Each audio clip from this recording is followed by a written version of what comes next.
So I wanted to do this as a kind of series, and excuse me if you see me moving, I'm just still letting people in. Because we're coming up to the solstice, I thought it would be good to do hibernation and meditation in this session. And then next week, we're going to be doing a lovely one around letting go. We're going to do a very gentle ceremony as well. There'll be more about that in the email on Saturday. Very easy. And then, of course, we're coming up to the workshop that I'm going to be running for the solstice, which is bringing in the light, which is on Sunday, the 21st of December. But this is the first in our series when we're doing meditation and hibernation. So the main criteria is that you are comfortable and warm so you can rest. As I say, you don't need to keep looking at the screen. And if anything doesn't feel right, as always, only do what feels right for you, but we're not actually really doing any movement. So just make yourself comfortable. I'm going to talk just for a few minutes, not too much, because I'm always aware if you have fatigue issues or brain fog, listening to somebody talk can be tiring, but I just kind of want to set the scene of why we are doing our meditation and what it means as we embrace winter, really. So hibernation and winter is all about renewal. And it's also the invitation to rest, to restore and nourish, which is what we're going to be focusing on in this session. And in winter time, we take our energy more from the soil than we are able to do from the light. And we regenerate in the dark. And in a way, there is actually a focus on turning towards the dark. Now, that can be represented by our shadow side and those parts in ourselves that we might find difficult, like shame or anger or even difficulty that we have with our symptoms. It's a way of actually accepting them and embracing them and resting with them. And just to say, of course, it's really important that we go with the seasons. And later on in the Yoga Nidra, we're going to go through each season within that kind of rest phase that we're doing. And of course, you know, it's easy to only want it to be spring or summer or to be light. And I might sound a bit of a hypocrite because I actually moved to Spain for my health, because I do enjoy the light, although it is actually very cold here at the moment. But equally, you know, there are advantages of winter, things like being able to light the fire, to light candles, to enjoy resting more, to enjoy going to bed early, to enjoying wearing nice clothes. I think winter clothes can be nicer. Things like boots and jumpers and coats can be nice. And just looking to all those positive signs of winter that it offers. And then, of course, that pagan festival is now Christmas. That can also be a time to regenerate and restore. And also, I just want to remind you that yoga is about quietness. The absolute focus of yoga and the meaning of yoga is to have a quiet mind. And when we're not hyperstimulated, when we turn off our devices, when we're not watching television, when we're not doing, and often Christmas means we are doing, but we take time out to rest. It's so important that we rest because we are currently in a culture which is very chaotic and which is encouraging us to do and to be stimulated all the time. But we need to remember to step back so that we can reflect and we can nourish and we can go inwards. And as we slow down, we are able to conserve our energy more. We're not outputting all the time. We're not scattering our prana. And this is how we heal. So hibernation and winter are about what we call in terms of yoga, tamas, which is that darker, slower rhythm, which we actually need some of in order to restore and heal. So having said this, I invite you now to come to rest, and I'm going to talk you through Shavasana.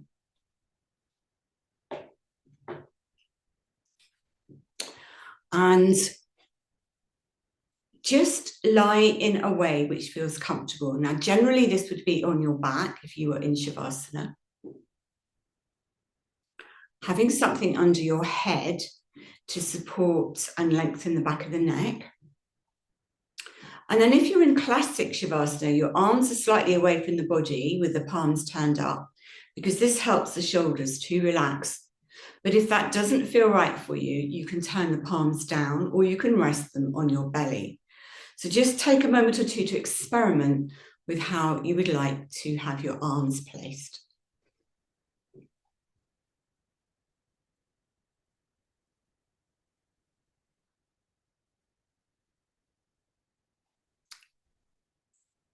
And then just maybe lift your head to look up at your belly button so that you check that you're aligned, because we want to have you nice and straight. And you might even like to just gently lift up the tailbone, stretch it slightly, like a centimetre towards your heels, and then drop it, just to create a bit of space and length in the spine. And then decide if you want to have your legs out straight, or start at least with your knees bent to support the lower back.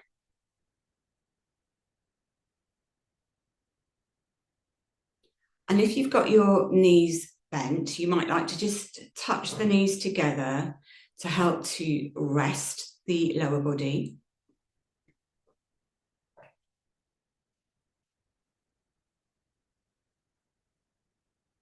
And then just make any final adjustments you need, just to make sure that you are as comfortable as possible.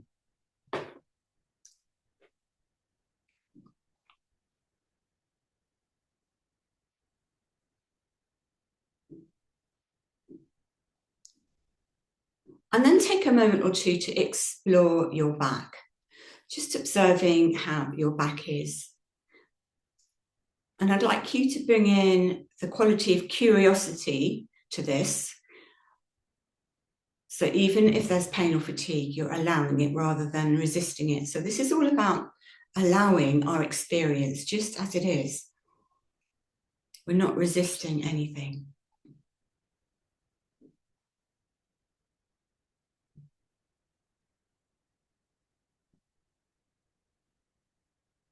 And then widen that sense of curiosity just to how you are physically, how you are emotionally, how you are mentally. And again, non-resistance means bringing in a sense of compassion, so you're not judging anything. It's just like a neutral observation. So for example, if you've got the critical mind there, the inner critic, just observe it. Don't be cross with yourself for having an inner critic, just find that interesting. So we're bringing in this quality of interest to explore how the mind is, how the body is, how the emotions are. And if you're able to, maybe you can reflect on how the mind or the impacts the emotions and how that impacts the physical body. And maybe you don't notice anything, that's fine too, but just, again, we're bringing in this quality of curiosity, but also it's a compassionate inquiry.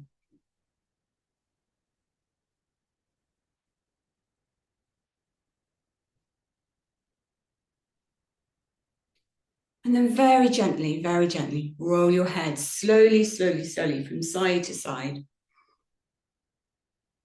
Everything we're doing, any movement, which won't be a lot, is done slowly to help us to rest in the parasympathetic mode, which is the wintering mode, if you like, the hibernation mode.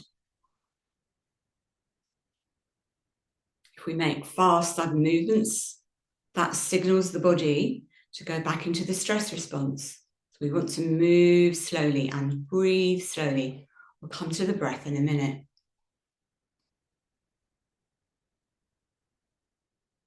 Observe the neck as you roll the head.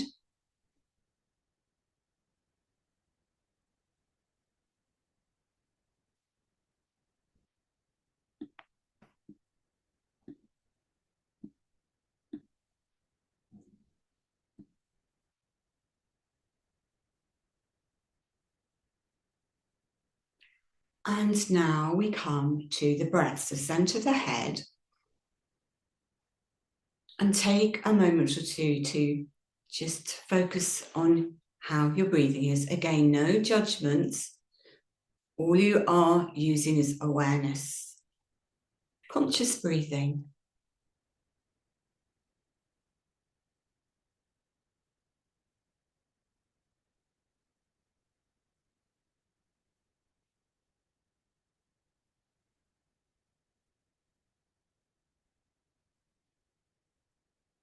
And then very gently, if you can,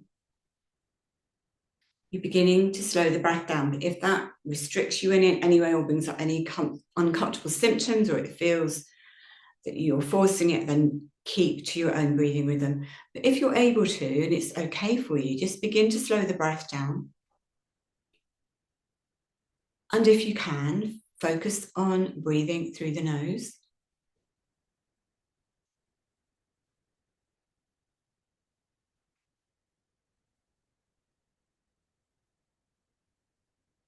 And then take one hand to the heart, the other just below the navel. And direct your breath more into the lower hand. Again, this is bringing us out of any activation. So we're going to start by breathing rhythmically through the nose from the diaphragm.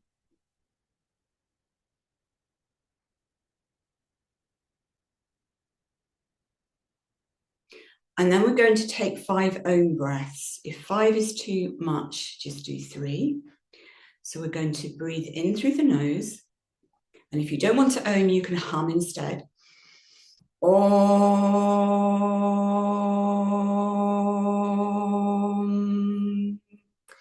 In your breathing rhythm, your pitch, which might be different from mine, 3 to 5 times, either humming or oming.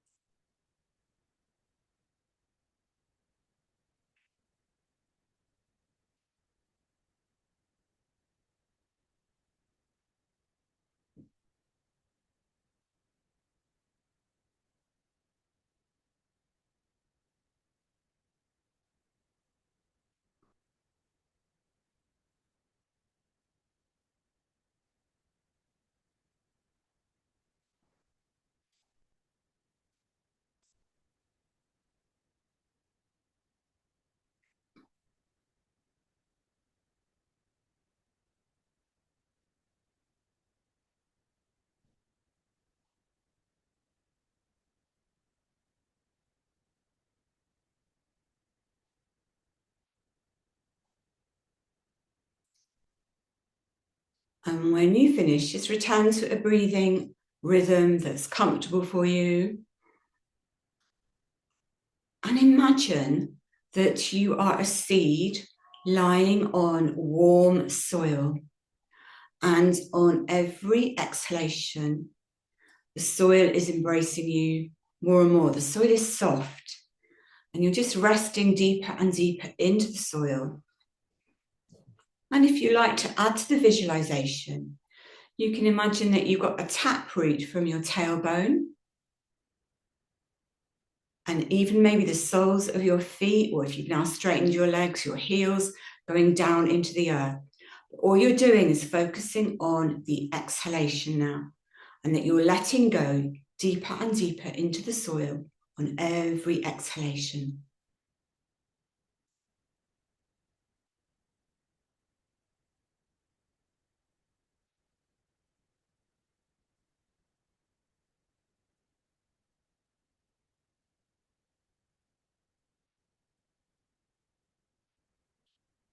And now on the in-breath, begin to draw in nourishment up your taproots into the body. And on the exhalation, let go down through the earth into your taproot. Feel Mother Earth holding you.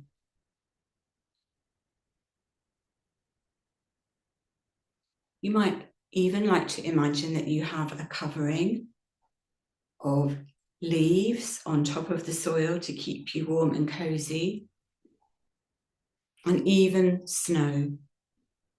But just use a visualization which feels safe and comfortable for you.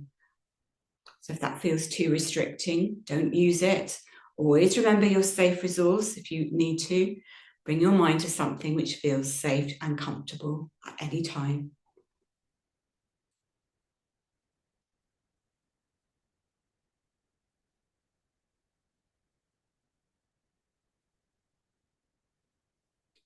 And then letting go of that visualization, we're going to do another pranayama or breathing, conscious breathing movement. So I'd like you to, I'm going to give you a count. If you don't want to count, you can just do the rhythm. But I'd like you to inhale for a slow count of 3 and exhale for a slow count of 6. You can make it 2 and 4 or 4 and 8. But if you can, and if it's comfortable, make the out breath longer than the in breath. If that's not comfortable, just use a rhythm that works for you. And in particular, bring your focus to the exhalation.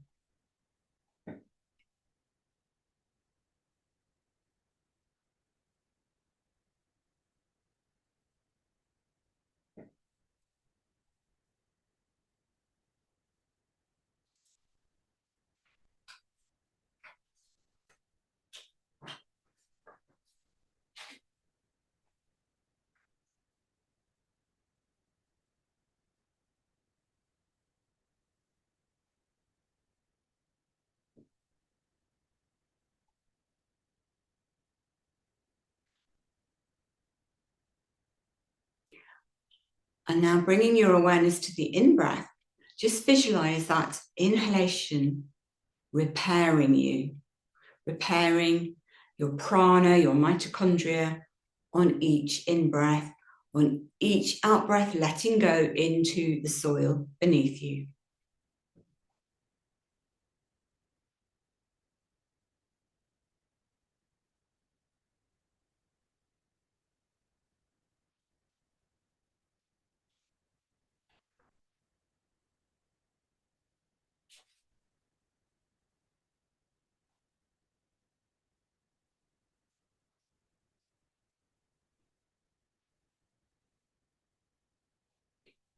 And now bring your awareness to the pause after the out breath.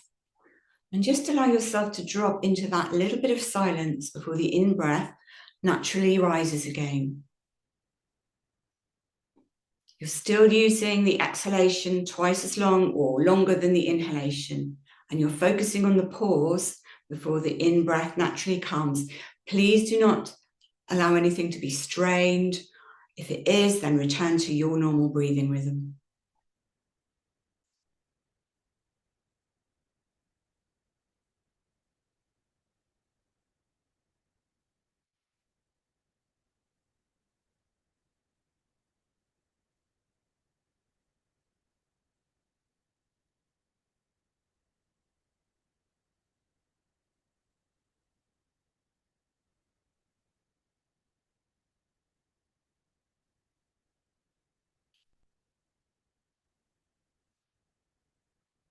And then relax the breath, return to your normal breathing rhythm. We're going to do a little bit of optional chanting. Remember, you don't have to chant. If you don't want to, you could just breathe or hum if that feels better for you. But we're going to do a little bit of sun breathing, just to bring the light into the body, just to help us seed, just to help nourish us in the winter. So in yoga, we talk about visualization being very powerful because it helps prana or energy to move. So although it's dark and winter and we're hibernating, we can also visualize bringing the sun or the light in, because light is part of prana. So I'd like you to take your hands to Manipura chakra at the belly. So just around the belly button. So Manipura chakra is often known as your sun center. And what we're going to do is breathe in and open the arms out to the side. And then on the exhalation, we're going to chant Om Surya Namaha. Now, before we do that, I just want to explain that Surya is one of the names for the sun. If I don't want you to get up and look at your screens, but it's spelled S-U-R-Y-A, Surya. So what we're doing is, and as you breathe in, I'd like you, and as you breathe in and open your arms, just visualize that you're welcoming in the light, the sun. And then as you breathe out and chant, you're bringing this sunshine in to Manipura chakra. And I'd like you to do this in your own breathing rhythm and your own pitch, which might be very different from mine. And you're going to do it 3 to 5 times. Or if you prefer to rest and chanting's too much, that's also fine. There's nothing which isn't fine. So we'll start together, and then I'm going to leave you to do it in your own breathing rhythm. So inhale, arms out to the side, gathering in the light. Om Surya Namaha. So try that up to 4 times more in your own breathing rhythm.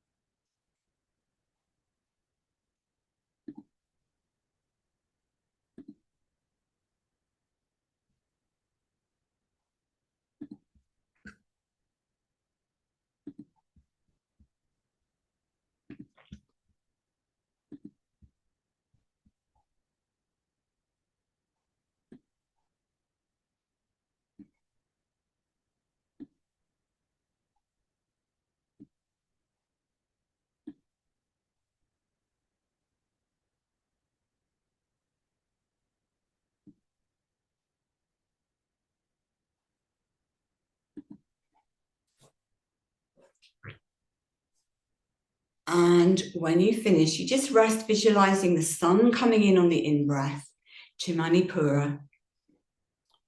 And on the out-breath, sending that beautiful light to wherever you feel you need it today.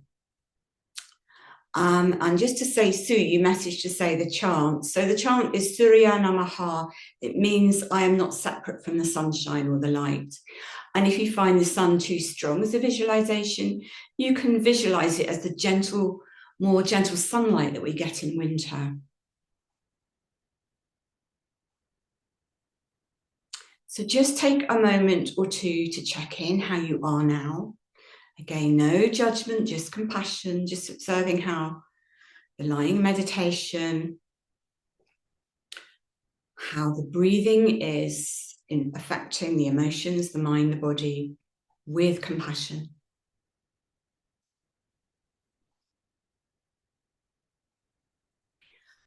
Now, in a minute, we're going to repeat that chant to our heart. But what I'd like you to do now is just to take your weight slightly to the right and pour your weight to the right side.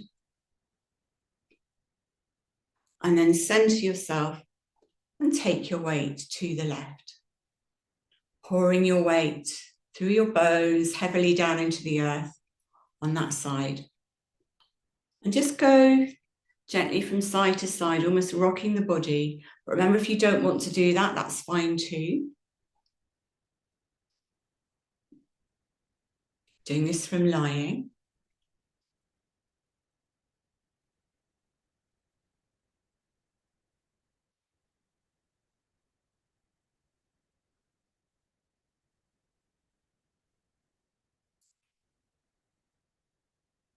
Come back to the center. Again, just observe how you are.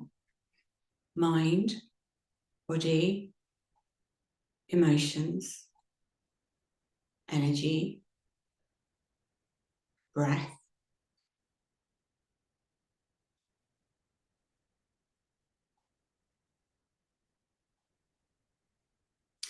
And we're going to chant now the same chant to our hearts. Om Surya Namaha. Again, visualizing breathing in the light. So bring your hands to your heart center. Inhale and open your arms wide out to the side in any way that's comfortable for you, gathering in that gentle sunlight. And then back to the heart. Om Surya Namaha. 3 to 5 times in your own breathing rhythm.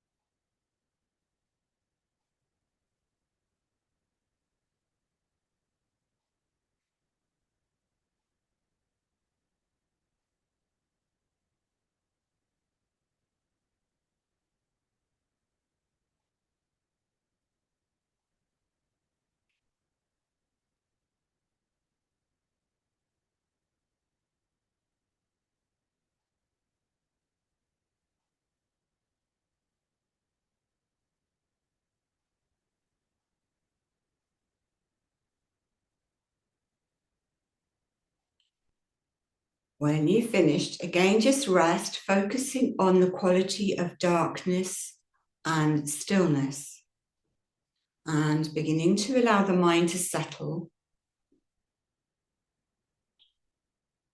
watching the spaces between the thoughts as the mind begins to quieten, and remembering that the state between the thoughts is the quality of nirodha. From the Yoga Sutras, this means when the mind is no longer active, it becomes peaceful and still. This is the quality of yoga. Chitta Vritti Nirodha, second Yoga Sutra. And in winter, we can really take time to cultivate nirodha. And then as you continue to rest, I'd like you to imagine that you are being covered in the most beautiful, perfect covering.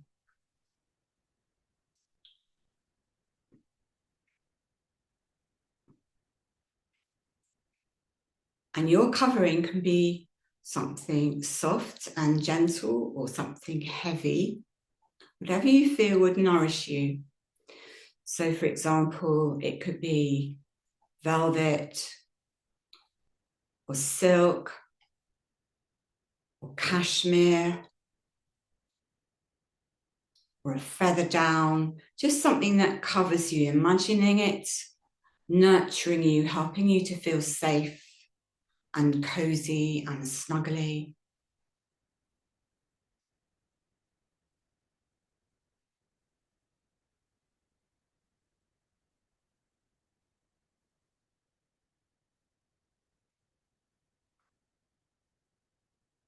And just enjoy the comfort of being held by the earth and being embraced by your covering. In this wonderful community we have, you are surrounded by friends and well-wishers who understand.